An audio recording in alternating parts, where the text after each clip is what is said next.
রান্না তো আজকে আমার অনেক আগেই হয়ে গেছিল, কিন্তু ফ্রিজ খুলে দেখি অল্প কিছু মাছের ডিম আর কুচো চিংড়ি পড়েছিল।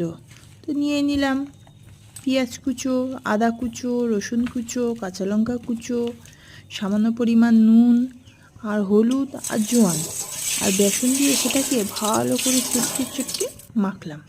মেখে এদিকে কড়াইয়ে তেল গরম করতে দিলাম। তেল গরম হওয়ার পরে অল্প অল্প করে সামান্য করে নিয়ে নিয়ে ছাড়লাম। এদিকে ডিপ ফ্রাই করতে দিয়ে দিলাম।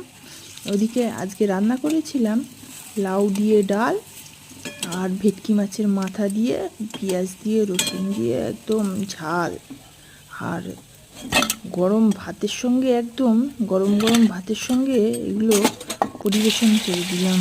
আর সামান্য মাছও ছিল, সেটাকে ভেজে নিলাম। খাওয়াটা জমে গেল আজকে।